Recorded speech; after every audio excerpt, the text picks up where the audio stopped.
Hello everyone, আমি পায়েল আর welcome back to another case study with me.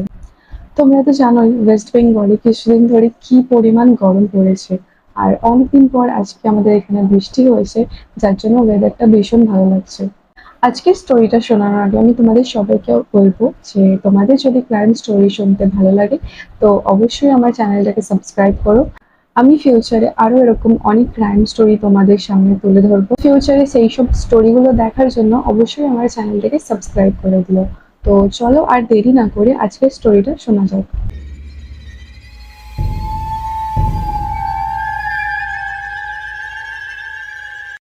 Gaurav Roy villi ছত্তিশগড়ে থাকতো।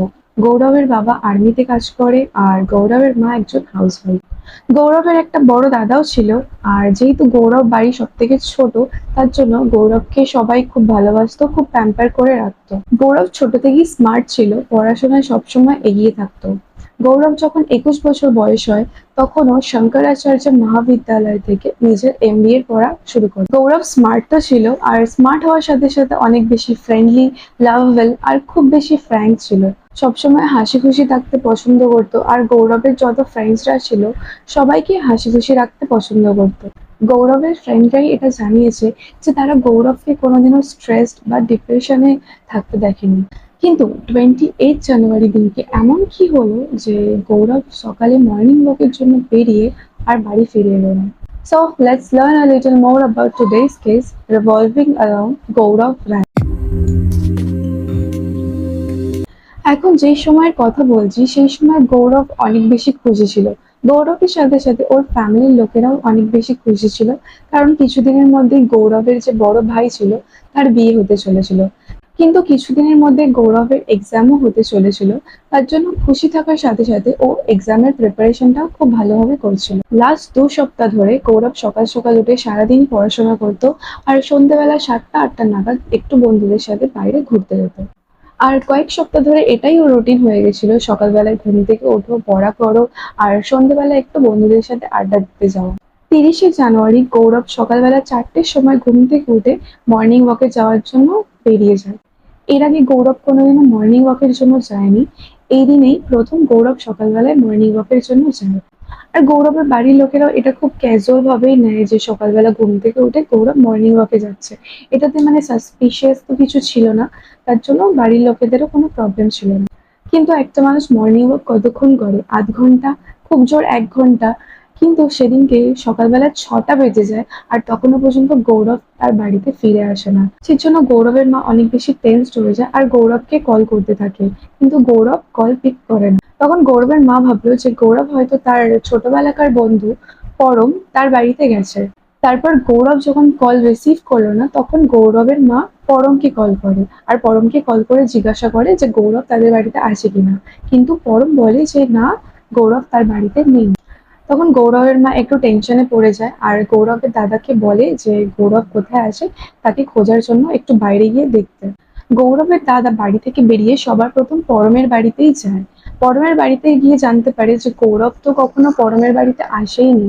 গৌরবের কথা শুনে পরমও একটু টেনশনে চলে আসে, আর পরম আর গৌরবের দাদা দুজন মিলে গৌরবকে খোঁজার জন্য বাইরে বেরিয়ে পড়ে। প্রায় আধ ঘন্টা ধরে খোঁজাখুঁজির পর গৌরবকে যখন খুঁজে পায় না, তখন গৌরবের দাদা রাস্তাতেই কিছু দূরে পুলিশের গাড়ি দেখতে পায় আর ভাবে যে পুলিশকে গিয়ে জানানো যাক, তাহলে হয়তো পুলিশ তাদেরকে কিছু হেল্প করবে গৌরবকে খোঁজার জন্য। গৌরবের দাদা আর পরম দুজনা মিলে পুলিশের কাছে যায় আর পুলিশের কাছে গিয়ে বলে পুরো ঘটনাটা। তখন পুলিশে জানায় যে আজকে সকালবেলা 5:30টার সময় রেল লাইনের ধারে একটা ডেড বডি পাওয়া গেছে। আর গৌরবের দাদা যেরকম ডেসক্রিপশন দিল অনেকটা সেরকমই। তো গৌরবের দাদা গিয়ে একটু চেক করে দেখতে পারে যে ওটা গৌরবই কিনা। পুলিশের কথা শুনে অবভিয়াসলি তারা একটু শকড হয়। তারা ভাবে যে এটা কি করে হতে পারে, এটা হতেই পারে না, মেবি ওটা অন্য কারো ডেড বডি। আর বডি আইডেন্টিফাই করতে গিয়ে ওরা যেটা দেখে সেটাতে ওদের পায়ের নিচের মাটি একদম সরে যায়। তাদের সামনে তাদের ভাইয়ের বডি পড়েছিল, যেটা জায়গায় জায়গায় কাটাছেঁড়ার দাগ। ওদের এটা বিশ্বাসই হচ্ছিল না যে ওটা গৌরবের ডেড বডি, আর গৌরব এখন আর এই পৃথিবীতে নেই। গৌরবের ফ্যামিলি তো বুঝতেই পারছিল না যে গৌরবের সাথে এমন কি হয়েছে যার জন্য গৌরবের আজ এরকম অবস্থা। ওরা প্রথমে বুঝতে পারেনি যে এটা একটা আত্মহত্যা ছিল, কিন্তু এই আত্মহত্যার পেছনে তিনজনের হাত ছিল, যাদের নাম ছিল হুমা, ফিজা আর মজহার। গৌরব মরার আগে একটা ভিডিও বানায়। ওই ভিডিওতে গৌরব অনেক বেশি কাঁদছিল, স্ট্রেস ছিল, আর নিজের সিচুয়েশন বোঝানোর চেষ্টা করছিল। আর বারবার এই তিনজনেরই নাম নিচ্ছিল, হুমা, ফিজা আর মজহার। এরা তিনজন আসলে ছিল কারা? হুমা ওয়াজ গৌরবস গার্লফ্রেন্ড। গৌরব আর হুমা একই কলেজে পড়তো, আর লাস্ট 4 বছর ধরে এরা রিলেশনে ছিল। রিলেশনের প্রথম প্রথম তো সবকিছু ঠিকঠাক ছিল। সেই সময় গৌরব হুমার ব্যাপারে একটা জিনিস জানতো না। গৌরব আর হুমার এই 4 বছরের রিলেশনের মধ্যে হুমা গৌরবকে অনেকবার চিট করেছে। প্রথম প্রথম যখন রিলেশন হয় তখন তো গৌরব হুমার ব্যাপারে জানতো না, কিন্তু আস্তে আস্তে 4 বছরের এই রিলেশনে গৌরব হুমার নেচারের ব্যাপারে জানতে থাকে। এমনকি বেশ কয়েকবার গৌরব হুমাকে হাতে নাতে ধরেছিল যখন হুমা তাকে চিট করছিল। হুমার একজনের সাথে নয়, মোটামুটি অনেকজন ছেলের সাথেই ফিজিক্যাল রিলেশনশিপ ছিল, যাদের মধ্যে একজনের নাম ছিল আরিয়ান, যে হুমা আর গৌরবের সাথে ওদের কলেজেই পড়তো। হুমা গৌরবকে অনেকবার মিথ্যে কথা বলে আরিয়ানের পিজিতে দেখা করতে যেত। এরকমই একবার যখন ও আরিয়ানের সাথে তার পিজিতে ছিল, তখনই গৌরব তাকে হাতে নাতে ধরে। যেমনকি আমি বলেছিলাম যে গৌরব হুমাকে অনেকবার নিজে চিট করতে হয়ে হাতে নাতে ধরেছে। যখন হুমা এরকম ধরা পড়ে তখন গৌরব তাকে অনেকবার বোঝায় যে এই জিনিসটা ঠিক নয়, আমরা একটা রিলেশনে রয়েছি, এরকম করা উচিত নয়। সেই সময় হুমা গৌরবের সামনে অনেক বেশি কাঁদতে থাকে, নিজের ভুলটা স্বীকার করে অথবা স্বীকার করার নাটক করে। এইসব ঘটনা হওয়ার পর 2-3 সপ্তাহ হুমা আবার ঠিকঠাক থাকে, কিন্তু 2-3 সপ্তাহ পর হুমা আবারও গৌরবকে চিট করা শুরু করে দেয়। কিন্তু জানি না কেন এরা দুজন কোনোদিনও ব্রেকআপ করেনি। এটা তো ওরাই বলতে পারবে যে ওরা কেন ব্রেকআপ করেনি। কিছুদিন পর গৌরব হুমাকে আর আরিয়ানকে আবার হাতে নাতে ধরে। এরপরে গৌরব আর নিজের রাগ ধরে রাখতে পারে না, আর সেই হুমাকে দুটো থাপ্পড় মারে। সেই জন্য হুমার চোখের উপরে একটুখানি অংশ কেটে যায়। এই সময় হুমা আর গৌরবের প্রপার ঝগড়া হয়ে যায়।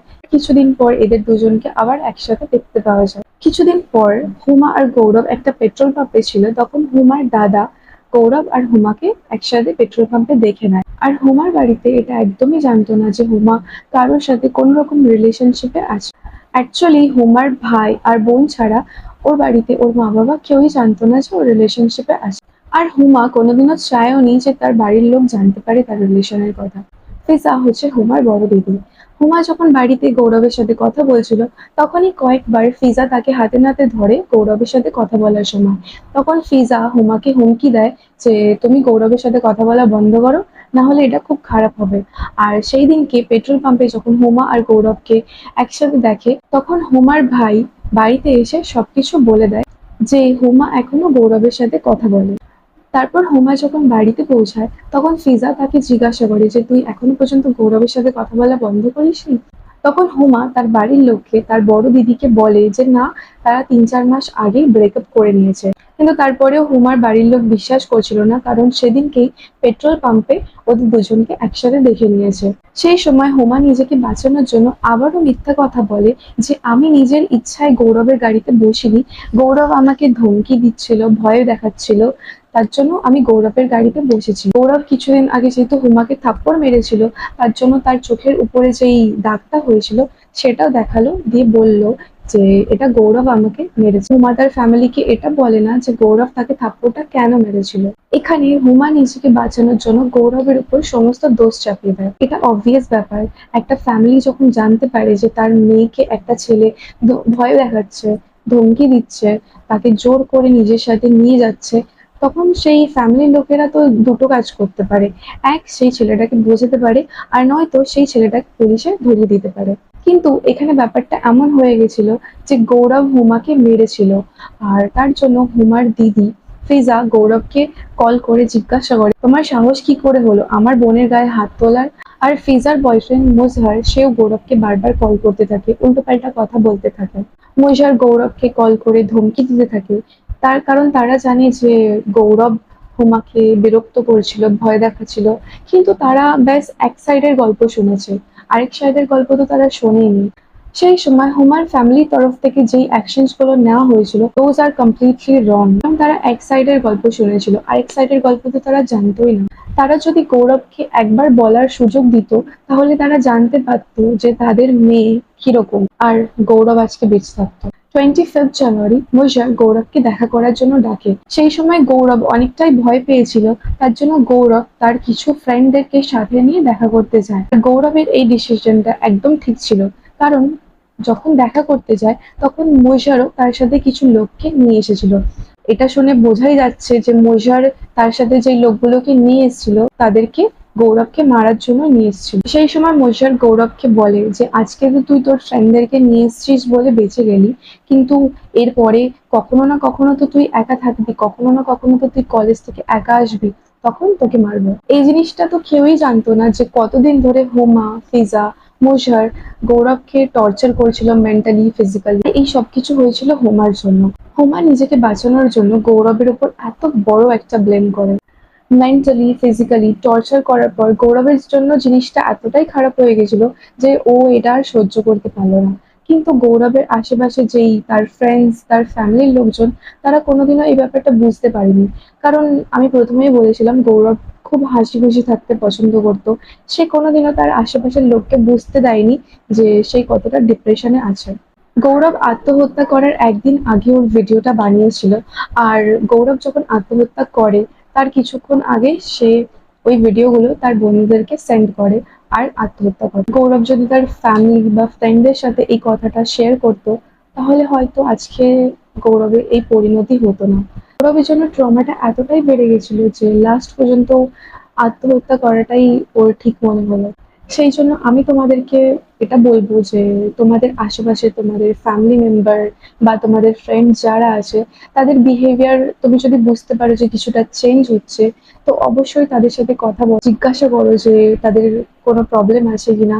এটাতে হয়তো সেই মানুষটা তোমার সাথে নিজের দুঃখটা শেয়ার করবে। কোনো রকম বাজে ডিসিশন নেওয়ার আগে একবার ভাববে যে সে একা নয়। তো শেষমেশ আমি এটাই বলবো যে তোমাদের ফ্যামিলি, ফ্রেন্ড কাউকেই কখনো একা মনে হতে দিও না। অলওয়েজ তাদের পাশে থাকো, তাদের সাথে কথা বলো, তাদের মনের হালটা বোঝার চেষ্টা করো। So that's it for today. দেখা হবে আবার পরের ভিডিওতে।